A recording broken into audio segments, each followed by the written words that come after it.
पहाड़ पर प्रकाश था, पर वह केवल प्रकाश की घटना नहीं थी।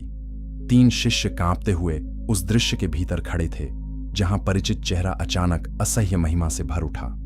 वस्त्र उजले हो गए, मुख सूर्य की तरह चमका, और फिर 2 आकृतियां दिखाई दीं, एलिय्याह और मूसा। वे दूर के नाम नहीं रहे, वे वहां थे, बोलते हुए, उपस्थित, जीवित स्मृति की तरह नहीं, बल्कि परमेश्वर के सामने खड़े सेवकों की तरह। इस दृश्य की एक बारीक बात अक्सर जल्दी निकल जाती है। पतरस ने 3 डेरे बनाने की बात की। मनुष्य की आदत यही है, जिस क्षण में ईश्वर अपनी महिमा प्रकट करे, हम उसे किसी ढांचे में बांध लेना चाहते हैं। उस पहाड़ पर भी वही आग्रह उठता है, इस अनुभव को स्थिर कर लो, इस महिमा को संरक्षित कर लो, इस क्षण को स्मारक में बदल दो। तभी बादल ने उन्हें ढांक लिया। वाणी आई, यह मेरा प्रिय पुत्र है, इसकी सुनो। और जब बादल हट गया, तब शिष्यों ने आंख उठाकर देखा। मूसा नहीं, एलिय्याह नहीं, केवल यीशु। यहीं से हमें पीछे लौटना चाहिए, क्योंकि मूसा की सबसे अंतिम व्याख्या उनकी कब्र में नहीं मिलती। वह उस पहाड़ पर मिलती है जहां वे आते हैं, बोलते हैं और फिर हट जाते हैं, ताकि पुत्र अकेले दिखाई दें। यह किसी सेवक की हार नहीं है, यह उसकी पूर्णता है। मूसा का जीवन आरंभ से अंत तक एक आवाज था, जो लोगों को परमेश्वर की ओर मोड़ती रही। जब लोग समुद्र देखकर घबराए, उसने कहा, डरो मत।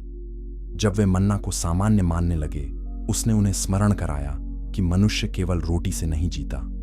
जब वे सोने के बछड़े के सामने झुक गए, मूसा का क्रोध केवल नियम भंग पर नहीं था, वह इस बात पर था कि लोग परमेश्वर के निकट होने के बाद भी किसी दृश्य चीज के सामने झुक गए। और इसीलिए मूसा की अंतिम कहानी आश्चर्यजनक है। उनकी मृत्यु भी उसी प्रश्न पर ठहरती है, लोग सेवक को पकड़े रहेंगे या परमेश्वर के पीछे चलेंगे। यदि आपने कभी किसी व्यक्ति को इतना आदर दिया हो कि धीरे धीरे उसकी स्मृति सत्य से बड़ी लगने लगे, तो आप इस कहानी के दरवाजे पर खड़े हैं। यह केवल मूसा की कथा नहीं, यह मनुष्य के हृदय की कथा है। हम ईश्वर के काम को देखकर अक्सर काम करने वाले हाथ से चिपक जाते हैं। मूसा का जीवन महान था, पर परमेश्वर ने यह सुनिश्चित किया कि उनकी मृत्यु महान पुरुष पूजा का आधार न बन जाए। और शायद इसी वजह से मूसा की सबसे बड़ी विजय उस दिन नहीं थी जब समुद्र फटा, न वह जब सीनै कांप उठा, न वह जब लोगों ने उनकी ओर देखा और माना कि यही हमारे नेता हैं। उनकी सबसे बड़ी विजय वह क्षण हो सकती है जब परमेश्वर ने उन्हें दृष्टि से हटा दिया, ताकि लोग परमेश्वर को फिर से देखें। नंबर 2, नेबो की चढ़ाई। वह चढ़ाई लंबी नहीं रही होगी। एक वृद्ध मनुष्य एकांत में पहाड़ पर ऊपर जा रहा है।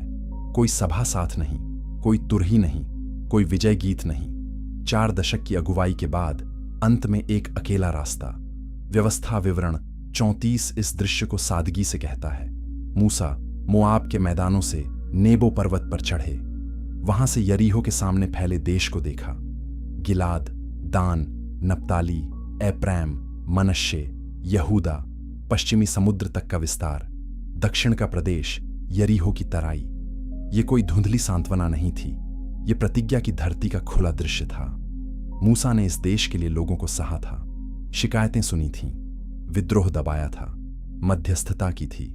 प्यास, भूख, बगावत, थकान, निराशा, सबके बीच वह आगे खड़े रहे। और अब वही देश सामने है, पर उनके पैरों के लिए नहीं। कुछ दुख शोर नहीं करते, वे बस भीतर बैठ जाते हैं। यह वैसा ही दुख था, पर उस दृश्य में एक और बात थी।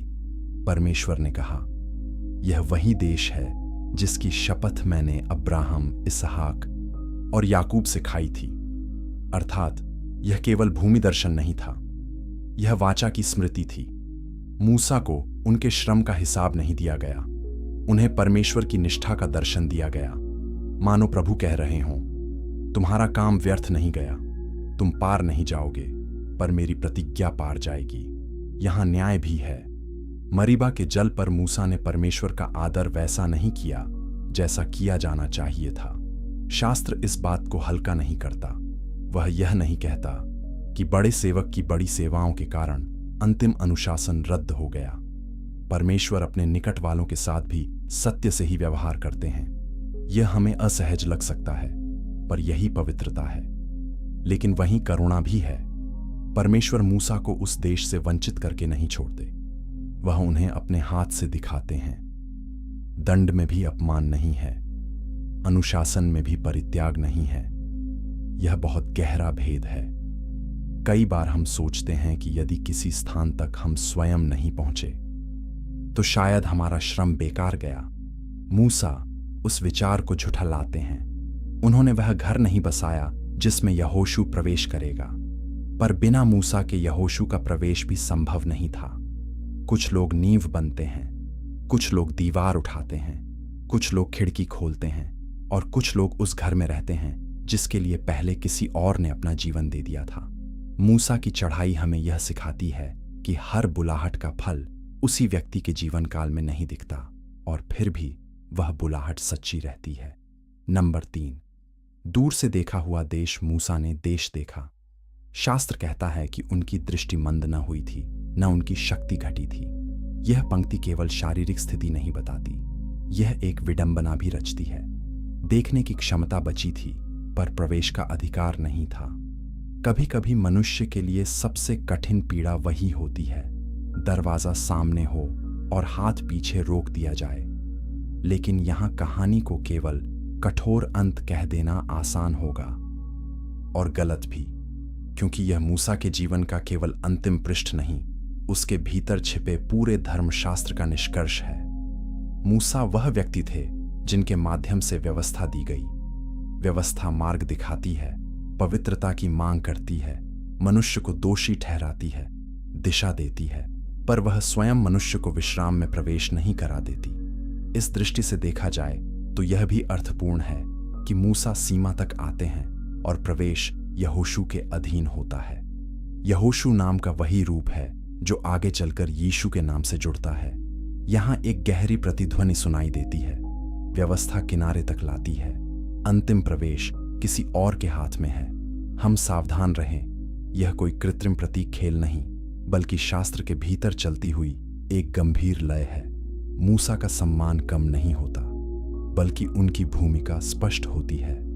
वह रास्ता है, मंजिल नहीं। वे वाचा के सेवक हैं, वाचा के स्वामी नहीं।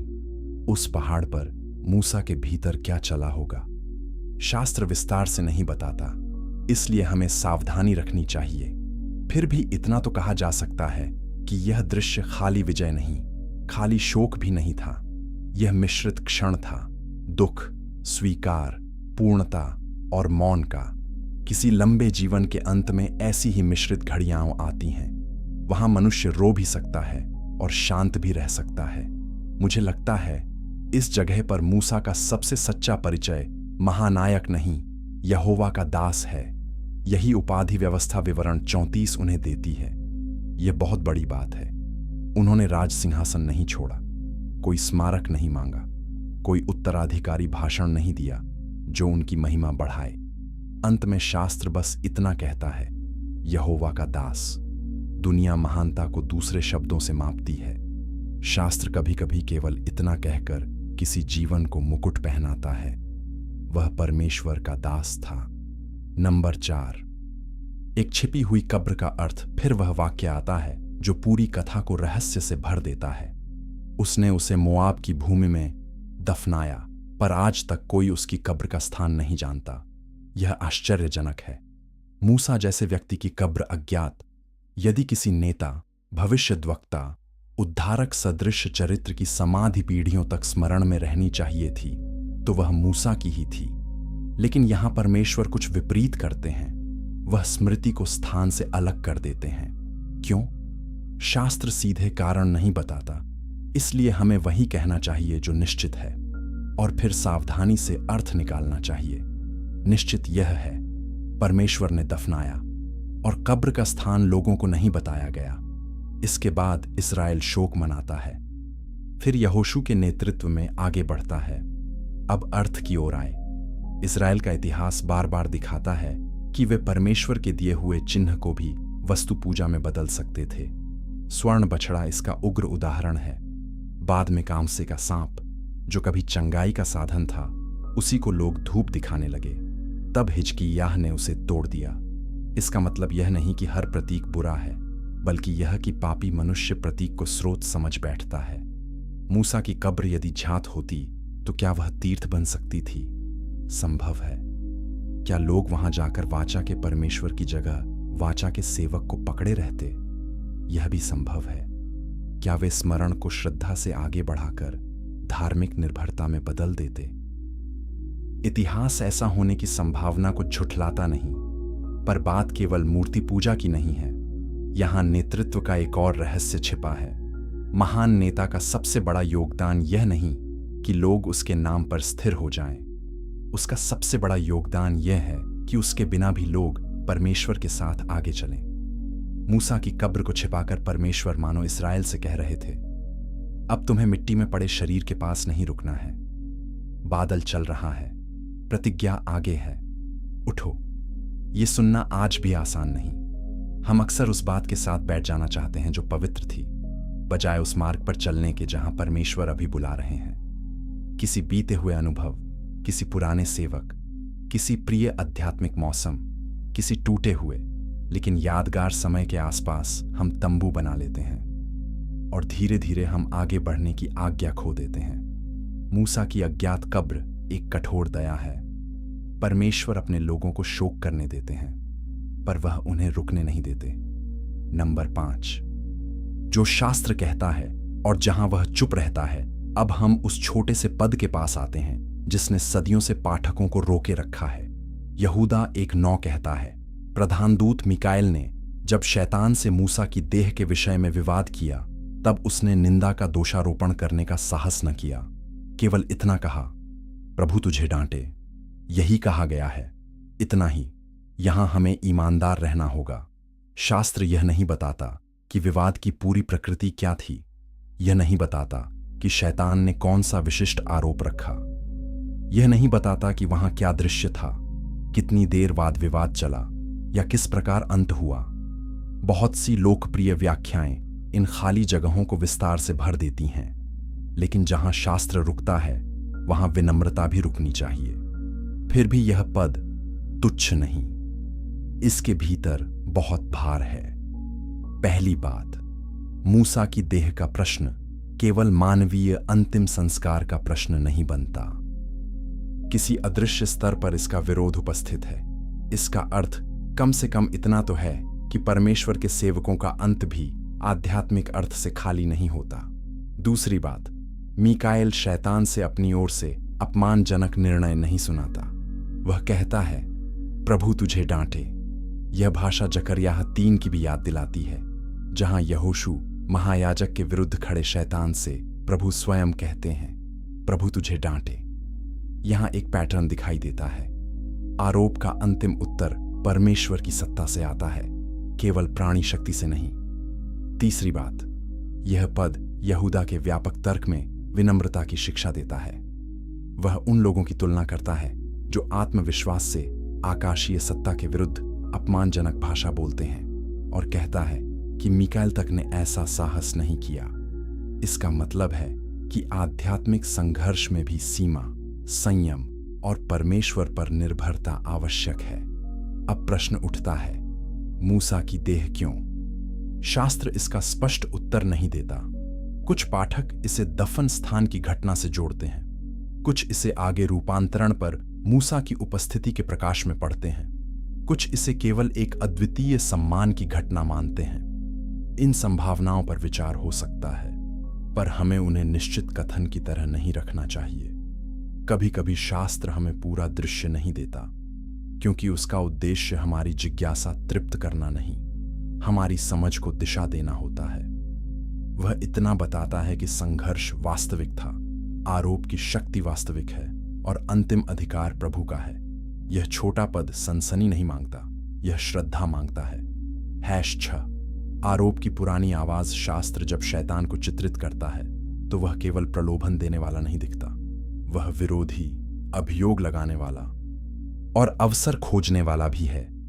अय्यूब में वह प्रश्न उठाता है, जकरियाह में वह महायाजक के विरुद्ध खड़ा होता है, प्रकाशित वाक्य में वह भाइयों का दोष लगाने वाला कहलाता है।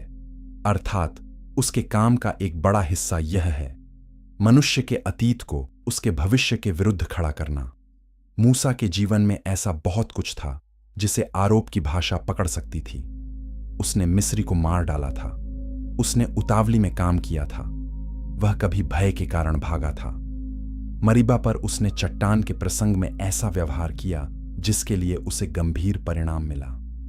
यदि किसी जीवन को उसके टूटे हुए क्षणों में संक्षेपित करना हो तो सामग्री पर्याप्त थी। यही आरोप की कला है। वह मनुष्य की पूरी कहानी नहीं पढ़ता, वह फटे हुए पन्ने चुनता है। लेकिन मूसा का जीवन केवल अपराध की फाइल नहीं था। वह पश्चाताप, बुलाहट, आज्ञाकारिता, मध्यस्थता, आत्मत्याग और असाधारण नम्रता का जीवन भी था। जब परमेश्वर ने सोने के बछड़े के बाद इज़राइल को नष्ट कर नया राष्ट्र बनाने की बात कही, मूसा ने अपनी सुरक्षा नहीं खोजी। उन्होंने लोगों के लिए गिड़गिड़ाया। जब एल्दाद और मेदाद भविष्यवाणी कर रहे थे, उन्होंने ईर्ष्या नहीं की। कहा, काश प्रभु की सारी प्रजा भविष्यद्वक्ता होती। जब उनकी अपनी बहन और भाई ने विरोध किया, तब भी उनके बारे में यह गवाही दी गई कि वह पृथ्वी भर के लोगों में बहुत नम्र थे। यह मूसा के निष्पाप होने की कहानी नहीं, ये उस व्यक्ति की कहानी है जिसे परमेश्वर ने उसके अतीत के बावजूद नहीं, उसके अतीत को जानते हुए बुलाया। यही बिंदु आज भी चुभता है। मनुष्य अपने अपराध को या तो हल्का करता है या उससे टूटकर स्थिर हो जाता है। परमेश्वर दोनों रास्तों को तोड़ते हैं। वह पाप को नाम देकर गंभीरता से लेते हैं और फिर पश्चातापी को उसी पाप से सदा के लिए परिभाषित होने नहीं देते। यदि आपने कभी ऐसा समय देखा हो जब पुरानी गलती बार बार लौटकर यह कहे कि अब तुम्हारे लिए कोई उपयोग शेष नहीं, तो मूसा की कथा इस झूठ को सीधा देखती है। परमेश्वर कभी पाप के साथ समझौता नहीं करते, पर वह पापी मनुष्य को केवल उसके सबसे बुरे दिन के नाम से नहीं पुकारते। यहां एक बहुत आवश्यक सावधानी है। अनुग्रह का अर्थ यह नहीं कि परिणाम मिट जाते हैं। मूसा ने मरीबा के प्रसंग का परिणाम झेला, लेकिन परिणाम झेलना और प्रभु द्वारा ठुकरा दिया जाना एक ही बात नहीं है। यही भेद सुसमाचार की दिशा में ले जाता है। परमेश्वर अनुशासित कर सकते हैं और फिर भी अपने कह सकते हैं।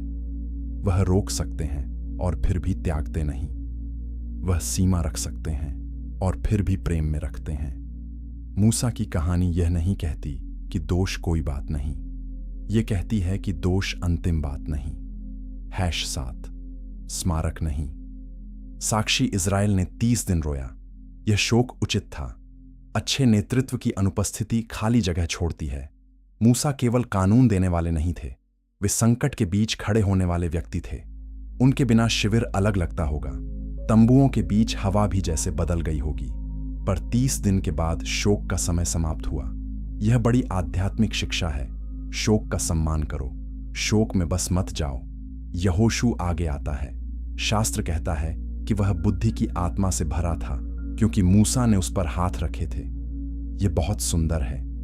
मूसा का प्रभाव उनकी अनुपस्थिति के बाद भी चलता है, पर उनके शरीर के द्वारा नहीं, उनकी आज्ञाकारिता के द्वारा, उनके हस्तांतरण के द्वारा, उनके द्वारा तैयार किए गए उत्तराधिकारी के द्वारा। इससे मूसा की अज्ञात कब्र और भी अर्थपूर्ण हो जाती है। परमेश्वर ने उनके जीवन को इतिहास से नहीं हटाया, उन्होंने केवल उनकी देह को उपासना की वस्तु बनने से रोका। मूसा मिटे नहीं। उनके शब्द, उनका लेखन, उनकी गवाही, उनकी व्यवस्था, उनकी प्रार्थनाएं, उनका गीत सब बचे रहे। छिपाया गया शरीर था, साक्षी नहीं। कितना विचित्र है कि हम अक्सर उल्टा करना चाहते हैं। हम शब्द भूलकर अवशेष पकड़ना चाहते हैं। हम संदेश से ज्यादा स्मारक को महत्व देते हैं। हम साक्षी की ओर कम, उसके चिन्ह की ओर अधिक भागते हैं।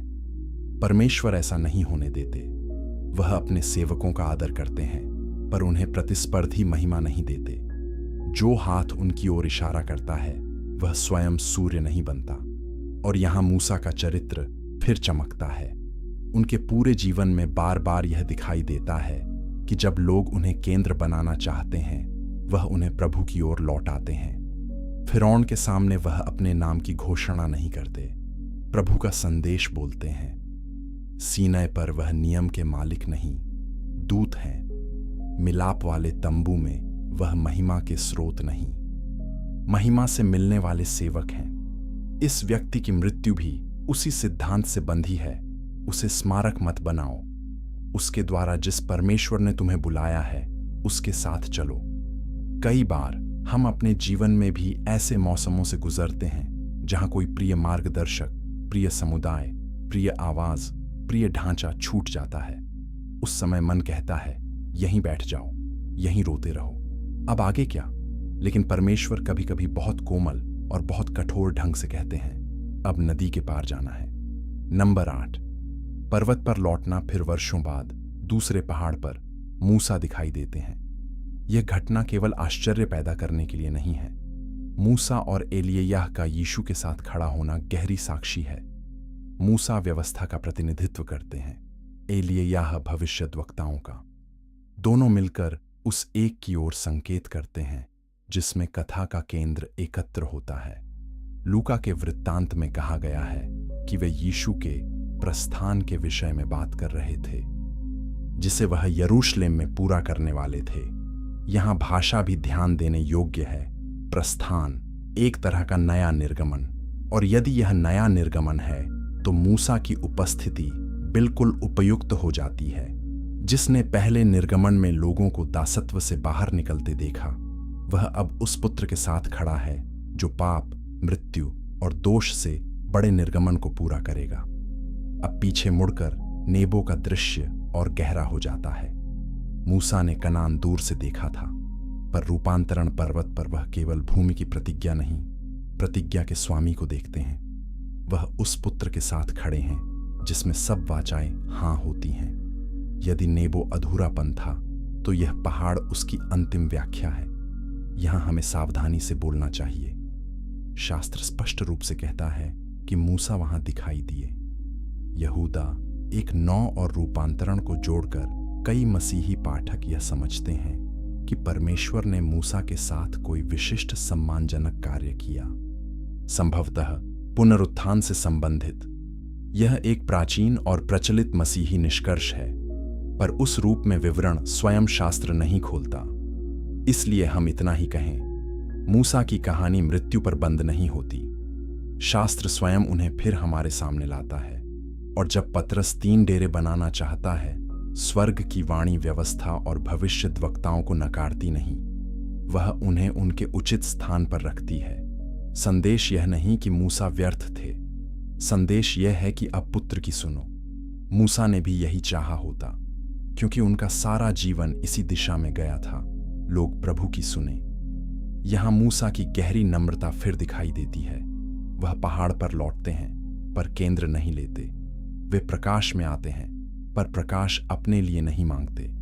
वे इतिहास के महानतम सेवकों में हैं, पर अंत में फिर हट जाते हैं और शिष्य देखते हैं केवल यीशु। यही सच्चे सेवक की पहचान है। उसकी सर्वोत्तम उपस्थिति वह होती है जो अंततः किसी और को स्पष्ट कर दे। नंबर 9, जब अधूरा जीवन व्यर्थ नहीं होता। बहुत से लोग मूसा की कहानी को इस एक वाक्य में समेट देते हैं, उन्होंने देश देखा पर उसमें प्रवेश नहीं किया। यह सच है पर पूरा सच नहीं। पूरी सच्चाई यह है कि मूसा ने एक पीढ़ी को सहा, एक राष्ट्र को आकार दिया, दासों को वाचा समुदाय में बदला, परमेश्वर की व्यवस्था ग्रहण की, तंबू की व्यवस्था पाई, पास्का दिया, मध्यस्थता की, और उस पुत्र की ओर संकेत करने वाली भाषा, प्रतीक, बलिदान और मार्गदर्शन के ढांचे छोड़े, जिसके बिना बाइबल की कहानी समझना कठिन है। यह कोई अधूरा जीवन नहीं था, यह ऐसा जीवन था जिसका पूरा फल किसी एक क्षण में नहीं समाता। हमारी समस्या यह है कि हम पूर्णता को अक्सर व्यक्तिगत उपलब्धि के रूप में मापते हैं। क्या मैं उस स्थान तक पहुंचा? क्या मैंने अंतिम परिणाम देखा? क्या लोग मेरे नाम को याद रखेंगे? क्या मेरा श्रम मेरी आंखों के सामने सफल हुआ? मूसा का जीवन इन प्रश्नों को बदल देता है। सही प्रश्न यह नहीं कि मैंने अंतिम दृश्य देखा या नहीं। सही प्रश्न यह है कि क्या मैंने अपने सौंपे हुए भाग में विश्वास योग्य होकर चला। एक किसान बीज डालता है, कभी फसल वही नहीं काटता।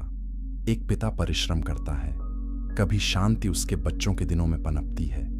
एक स्त्री प्रार्थना करती है, उसका उत्तर वर्षों बाद किसी दूसरे मौसम में दिखाई देता है।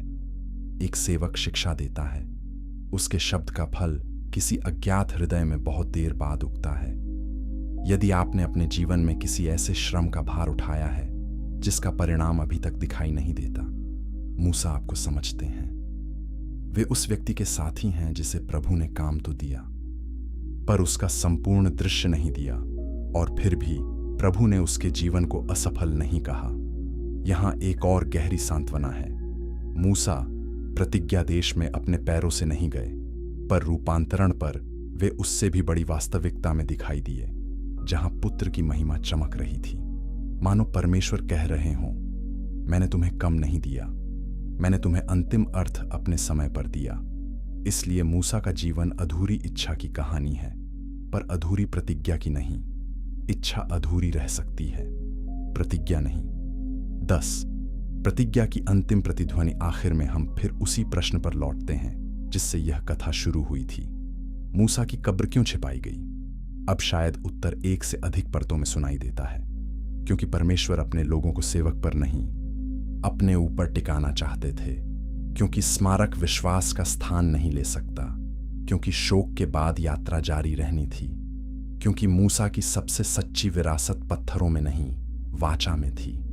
क्योंकि आरोप की अंतिम आवाज शैतान की नहीं, प्रभु की है। क्योंकि मृत्यु आखिरी अध्याय नहीं थी। और क्योंकि जब समय पूरा हुआ, वही मूसा फिर दिखाई दिए, पर अपने लिए नहीं, पुत्र की महिमा के साक्षी बनकर। यहां कहानी अद्भुत शांति के साथ बंद होती है। कोई समाधि यात्रा नहीं, कोई अवशेष पूजा नहीं, कोई आखिरी राष्ट्रीय समारोह नहीं। बस एक सेवक परमेश्वर के हाथ से दफनाया गया। एक लोग जो रोते हैं और फिर आगे बढ़ते हैं। एक रहस्य जो संक्षेप में यहूदा में चमकता है। एक पहाड़ जहां वही सेवक फिर खड़ा मिलता है, और अंत में एक वाणी, इसकी सुनो। कभी कभी परमेश्वर अपने सबसे प्रिय जनों को इस तरह छिपाते हैं कि उनकी अनुपस्थिति भी शिक्षा बन जाए। मूसा का छिपा हुआ शरीर एक अंतिम उपदेश था। वह कह रहा था, मुझे मत थामो, उस प्रभु की ओर देखो जिसने मुझे भेजा। मेरी कब्र ढूंढकर मत बैठो, प्रतिज्ञा की दिशा में चलो। मेरे शब्द का सम्मान करो, पर उससे भी बढ़कर उस पुत्र की सुनो जिसकी ओर सब शब्द बढ़ते हैं। और शायद यही इस कथा का सबसे कोमल सत्य है। मूसा उस देश में दफन हुए जिसे वे पार नहीं कर सके, पर वे परमेश्वर की प्रतिज्ञा से बाहर नहीं दफन हुए। उनका स्थान मनुष्यों से छिपा था, प्रभु से नहीं। उनका अंत लोगों की आंखों से ओझल था, प्रभु की स्मृति से नहीं। उनकी कब्र अज्ञात रही, पर उनका नाम व्यर्थ नहीं गया। जब मनुष्य अपने मृतकों को धरती में रखता है, वह अक्सर केवल हानि देखता है। जब परमेश्वर अपने दास को रखता है, वह इतिहास, वाचा, न्याय, दया और भविष्य सबको साथ लेकर रखता है। इसलिए मूसा की अंतिम कहानी भय की नहीं, भरोसे की कहानी है। कब्र छिपी है, पर परमेश्वर छिपे नहीं। विवाद का उल्लेख संक्षिप्त है, पर प्रभु की सत्ता पर्याप्त है। नेबो पर रोक है, पर रूपांतरण पर महिमा है। और अंत में शिष्य हम सबकी ओर से यही सीखते हैं, जो कुछ भी महान था वह हमें यहां तक लाया। अब आंख उठाओ, केवल यीशु रह गए हैं।